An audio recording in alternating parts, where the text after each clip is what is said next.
আসসালামু আলাইকুম, সুপ্রিয় দর্শক মণ্ডলী। শিলং সালাউদ্দিনের ভূমিকাটা কি আসলে? আমরা যে শিলং সালাউদ্দিনকে দেখতে পাচ্ছি, শিলং সালাউদ্দিন হচ্ছে স্বরাষ্ট্রমন্ত্রীর চেয়ারে আছেন।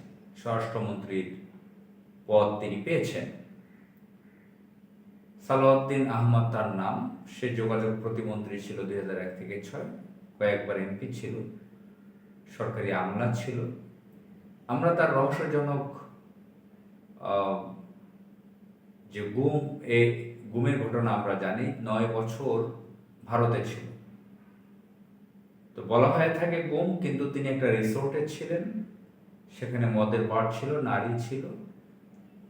একটা শিলং এলাকার, ভারতের শিলং এলাকার একটা খুব সুন্দর রিসোর্ট।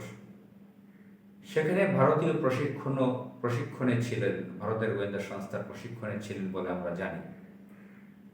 আমরা বিভিন্ন তথ্য মাধ্যমে জেনেছি। তো তিনি এখন 12 ফেব্রুয়ারির ইঞ্জিনিয়ারিং নির্বাচনের পরে স্বরাষ্ট্রমন্ত্রীর চেয়ারে বসেছেন, কিন্তু তার কথাবার্তা অসংলগ্ন। মেন্টাল লোকের মতন কথাবার্তা বলছেন, বিভিন্ন বাজে কথা বলছেন তিনি। তো তিনি সালাউদ্দিন আহমদ, তাকে শিলং বলা হয় যেহেতু শিলং এলাকার রিসোর্টে 9 বছর ছিল, রহস্যজনক একটা ইন্টারেস্টিং ব্যাপার। এর জন্য মানুষ জোকস করে তাকে শিলং বলে। তো আমিও শিলং টিলং বলে থাকি। তিনি সংসদে দাঁড়িয়ে স্বরাষ্ট্রমন্ত্রীর ব্যাপারে যে কথাবার্তা বলা দরকার, স্বরাষ্ট্রমন্ত্রী হয়ে যে একজন দায়িত্বশীল কথা বলা দরকার, সেগুলো না বলে তিনি আইন মন্ত্রণালয়ের ব্যাপারে কথা বলছেন। ব্যাপারে বলতে আইন মন্ত্রণালয়ের মন্ত্রী যিনি আছেন, তার যে কথাগুলো বলা দরকার সেগুলো তিনি বলছেন, এবং সেগুলো কথা না। ধরে নিলাম সেটা আইন মন্ত্রণালয়ের কথা, ভুল হলেও, কিন্তু সেটা তিনি স্বরাষ্ট্রমন্ত্রী হয়ে আইন মন্ত্রণালয়ের দায়িত্বের কথা দাঁড়িয়ে দাঁড়িয়ে বলছেন দীর্ঘদিন যাবৎ। আবার গতকাল দেখলাম সে অর্থমন্ত্রীর যে কথাগুলো বলা দরকার সেগুলো বলছেন। পয়েন্ট অফ অর্ডার হোক আর বিভিন্ন নিয়ম কালচারে হোক, পার্লামেন্টারি কালচারে হোক, সংসদে তো যে কোনো সদস্য বিভিন্ন বিষয়ে কথা বলতে পারে। কিন্তু এখন মন্ত্রীর পদে থেকে প্রশ্নোত্তর, প্রশ্নোত্তর পর্ব থাকে, আরও বিভিন্ন বিষয় থাকে। শিলং যেভাবে কথা বলছে ইসলামী ব্যাংক নিয়ে, এটা তো অর্থমন্ত্রীর কথা। অর্থমন্ত্রীর চেয়ারে এখন বসানো হয়েছে আমির খসরু মাহমুদ চৌধুরীকে। সেও একজন ভারতের এজেন্ট।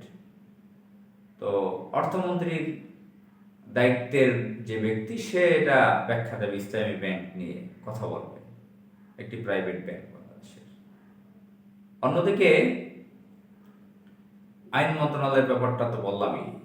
এখন এই শিলং সালাউদ্দিনের ব্যাপারে আপনারা জানেন যে সে এস আলম, ব্যাংক ডাকাত হাসিনার, ব্যাংক ডাকাতের ম্যানেজার হাসিনা রেহেনা এই এস আলমকে দিয়ে ব্যাংক ডাকাতি করিয়েছিল। দিল্লিতে শেখ হাসিনার সাথে দেখা পর্যন্ত এস আলম পলাতক হাসিনার সাথে দেখা পর্যন্ত করেছে, আমরা জেনেছি। তো এস আলমের এখন প্রতিনিধি হিসেবে, মার্কেটিং ম্যানেজার হিসেবে জয়েন করেছে সালাউদ্দিন আহমদ। ইসলামী ব্যাংকটাতে এস আলমের দখলে ছিল। আপনারা জানেন সাইপ্রাসে কি হয়েছে, সে লুট করে বিভিন্ন দেশে টাকা পয়সা পাচার করেছে, ব্যাংকগুলো ডাকাতি করে। তো অন্যান্য দেশে তার ব্যাপারে মামলা হয়েছে বিভিন্ন দুর্নীতির জন্য। এখন খোদ বাংলাদেশে এরকম একদম পলাতক ব্যাংক ডাকাত, স্বৈরাচারের দোসর 8টা ব্যাংক দখল করে ফেলেছিল, ডাকাতি করেছে।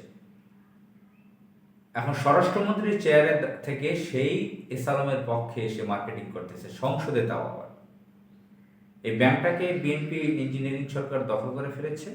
সেখানে তাদের এই যে আগের হোমরা চমরা যেগুলো আওয়ামী লীগের হাসিনার ছিল, এস আলমের লোক ছিল, সেগুলোকে নিয়োগ দিয়েছে।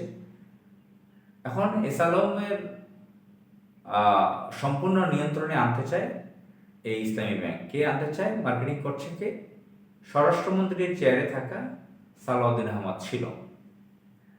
ব্যাপারটা কোথায় গিয়ে দাঁড়ালো? রাষ্ট্র, সরকার ইঞ্জিনিয়ারিং করে হোক আর যে কোনো মাধ্যম, উইপেন্সের মাধ্যমে হোক, সরকার তো বিএনপি গঠন করেছে, স্বরাষ্ট্রমন্ত্রী বানিয়েছে। স্বরাষ্ট্রমন্ত্রীর চেয়ারের লোক এইভাবে কি প্রকাশ্য পার্লামেন্টে দাঁড়িয়ে ব্যাংক দখলের কথা বলতে পারে?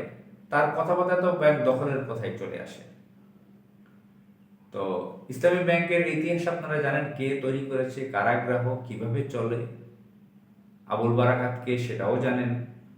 আজকে শিলং সালাউদ্দিনের কথাবার্তা অসংলগ্ন, সে যা বলছে তা সম্পূর্ণ একটা সন্ত্রাসী কার্যকলাপের অংশ। আমরা চাই বাংলাদেশে গুড গভর্নেন্স তৈরি হোক, দুর্নীতিমুক্ত বাংলাদেশ হোক, এই ধরনের আবর্জনা মুক্ত বাংলাদেশ হোক। যারা স্বরাষ্ট্রমন্ত্রীর চেয়ারে থেকে ব্যাংক ডাকাতি করবে, এটা হতে পারে না। এই ধরনের বাংলাদেশ আমরা চাই না। আসসালামু আলাইকুম।